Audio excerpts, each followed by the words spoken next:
थोड़ा इनकी social media थोड़ा अमर भाई जान दो, थोड़ा एडजस्ट। चल चल चल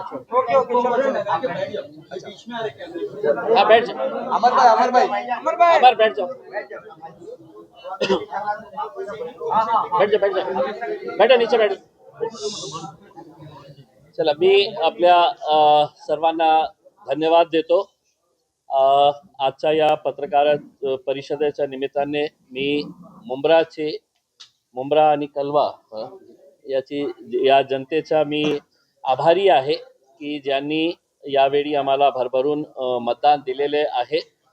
याच्या व्यतिरिक्त मुंबईमध्येही आम्हाला चांगलं यश मिळालेलं आहे। 8 सीट्स आम्ही जिंकले आहे आणि पूर्ण महाराष्ट्रामध्ये सांगायचे असेल तर 125 सीट्स जिंकून खूप भरारी आम्ही घेतलेली आहे।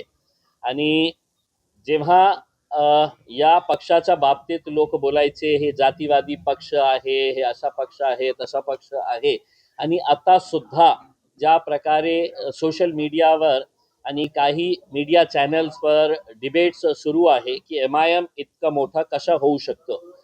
संविधानाने आम्हाला अधिकार दिलेला आहे आणि देशामध्ये मला असं वाटत नाही कोणता दुसरा नेता असदुद्दीन ओवैसी साहेब पेक्षा जास्त मोठा आहे, जे वारंवार लोकसभेमध्ये संविधानाला आपण कशा वाचवू शकतो, या देश संविधानाप्रमाणे आपल्याला चालवायचं आहे, हे वारंवार ते लोकसभेमध्ये बोलत राहिलेले आहे। पण दुर्दैवाने या देशामध्ये मागच्या 10 वर्षामध्ये जेव्हापासून भारतीय जनता पार्टी सत्तेमध्ये आली तर त्या दिवसापासून या देशाला आपल्याला हिंदू राष्ट्र करायचं, भगवाकरण करायचं या देशाचा, आणि कशा प्रकारे जाती धर्मामध्ये तेढ निर्माण करण्याचं काम फक्त सत्ता घेण्यासाठी जे राजनीतिक पक्ष हे करत आहे, आम्ही त्याची निंदा करतो।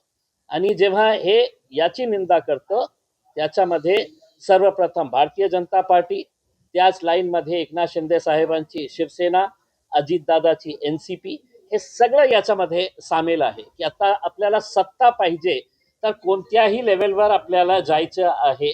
जाती धर्मामध्ये तेढ निर्माण करून आपण कुर्सी कशा आपली घेता येतं याच्या बाबतीत या पक्षांनी काम केलेलं आहे। मी जनतेचा खूप खूप धन्यवाद देतो, महाराष्ट्राची जनतेला, आणि आमच्यावर एक खूप मोठी जबाबदारी आलेली आहे की आम्ही या पक्षाला पुढे कशा अजून मोठा करता येतील याच्या बाबतीत आम्ही प्रयत्न करणार आहे। मी पुन्हा एकदा मुंब्राची जनतेचा खूप खूप धन्यवाद देतो। आणि जेव्हा देश या गोष्टीची चर्चा करत होतो की MIM हिरवा रंगाचा आहे, त्यावेळी MIM एका हिंदू बांधवाला, विजय ओबाले याला MIM ची जबाबदारी मुंबई महानगरपालिका BMC मध्ये आमच्या पार्टीचा प्रतिनिधित्व कोणी करणार असेल, नेतृत्व करणार असेल तर ते आमचा एक हिंदू बांधव आहे, ज्यांना आम्ही तिकीट देऊन मुस्लिम बहुल भागातून त्याला निवडून आणलेलं आहे आणि त्याला आम्ही BMC मध्ये गट नेत्याची जबाबदारी दिलेली आहे। लोक आमच्या पक्षाच्या बाबतीत काय बोलत आहे, काय आमची आलोचना करत आहे, चेष्टा करत आहे, कशा प्रकारचे वक्तव्य आम्ही मागच्या काही दिवसामध्ये ऐकलेले आहे, त्याची पर्वा न करता आम्हाला पुढे जायचं आहे। आणि पुढे जाताना सर्व जाती धर्माचे लोकांना सोबत घेऊन आम्ही या राज्यामध्ये, या देशामध्ये पुढे जाणार आहे। अनेक शहरामध्ये तुम्ही बघा की किती SC लोकांना, शेड्यूल कास्ट लोकांना आम्ही निवडून आणलेले आहे, शेड्यूल ट्राईब लोकांना आम्ही निवडून आणलेले आहे, OBC हिंदू समाजाचे लोकांना आम्ही निवडून आणलेले आहे। या 125 मध्ये कोणकोणत्या जातीचे धर्माचे लोक आहे याच्या बाबतीत आपण एकदा त्याच्या बाबतीत थोडासा विश्लेषण केलं तर आपल्याला चांगलं होईल। या मुंब्र्यामध्येही जेव्हा आपण हिरवा, भगवा, निळा याच्या बाबतीत हे करत होते, आमचे भाऊ सारंग भाऊ, मयूर सारंग, हे MIM ने त्यांना तिकीट दिलं आणि आमची प्रामाणिक इच्छा होती की त्यांनी हे निवडून यायला पाहिजे होतं। आता या जिल्हा परिषदच्या निवडणूक सुरू आहे, एक उदाहरण म्हणून आपल्याला सांगतो की जे पंचायत समितीचे माझ्याकडे जिल्हा परिषदचे आम्ही 6 सीट्स लढत आहे आणि पंचायत समितीचे आम्ही 15 सीट्स लढत आहे. त्या 15 पैकी 9 जे आहे ते हिंदू समाजाचे आहे. त्याच्यामध्ये मराठा समाजातले आहे, हिंदू समाजातले, ओबीसी समाजातले लोक आहे, त्यांना आम्ही तिकीट दिलेले आहे. लाईन मध्ये उभे राहून ते आमच्या तिकीट मागत होते. मग एका साईडला जनता आमच्या सोबत, जनताचा विश्वास जे आहे ते MIM वर वाढत चाललेला आहे. ओवेसी साहेबांना त्यांनी बघितलेले आहे की जेव्हा या देशावर जेव्हा हल्ला चढवण्यात आलं होतं, एकमेव नेता होता की ज्यांनी विदेशात जाऊन नाही हे धरती आमची आहे, हा देश आमचा आहे, त्यांनी कशा प्रामाणिकपणे आपली भूमिका मांडली होती, लोकसभेमध्ये कशी प्रामाणिकपणे आपली भूमिका मांडली होती. आता जेव्हा ज्या पक्षांचा पराभव होतो तर त्यांना असं वाटतं की सगळ्यात सॉफ्ट पंचिंग बॅग कोण आहे, तर MIM पक्ष आहे. हम हारे तो परेशानी होती है कि हम किसी को जिताने के लिए आए हैं और अब हम जीते हैं तो उसकी परेशानी हो रही है कि ये जीते कैसा है. तो ये तो हमारे लिए बड़ी दिक्कत बात हो गई है कि हम हारना भी नहीं और जीतना भी नहीं है करके. तो ऐसी सिचुएशन के अंदर आपने लेकर आए, लेकिन हमें कोई फर्क नहीं पड़ता है. जिसको बोलना नहीं बोल रहा हूं मैं, जिसको भोंकना है वो भोंकते रहे, हमें कोई फर्क नहीं पड़ने वाला है. इसके बाद आगे के आपके अगर जो भी सवाल होंगे तो हम आपके सवाल. देखिए मेरी गाड़ी के अंदर भगवा भी था, हरा भी था, नीला भी था, पीला भी था, सफेद भी था. अफसोस इस बात का ये हो गया है कि आपने इस देश को रंगों के अंदर बांट दिया है. कोई हुकूमत, कोई संविधान, कोई कानून ये नहीं कहता है कि ये रंग जो है ये किसी एक विशिष्ट जाति से जुड़ा हुआ है करके. मैंने हरा रंग भी पहना हुआ था, अभी मुझे किसी ने गाड़ी में चढ़ते चढ़ते ये रंग ये पहना दिया तो मैंने ये भी पहन लिया है करके. लेकिन लोगों को ऐसा लग रहा है कि साहब ये रंग जो है ना ये जात के साथ, ये रंग ये जात के साथ, ये रंग ये जात के साथ, ऐसा कुछ नहीं है साहब. और जिन लोगों की घटिया सोच होती है वो इस तरह के फालतू मुद्दों के ऊपर व्यस्त रहते हैं. लेकिन सर कहीं ना कहीं सुमैया जी को जो कि हरे रंग से बड़ा ही तकलीफ थी, उन्होंने कई सवाल उठाए चार्ज शीट को लेकर, कंप्लेंट भी की.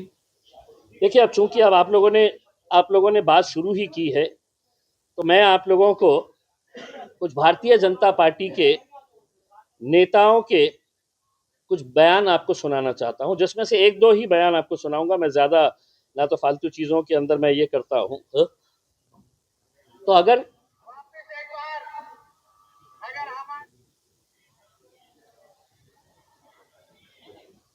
समझते हैं ना वो भाषा में धमकी लेके जा रहा हूं.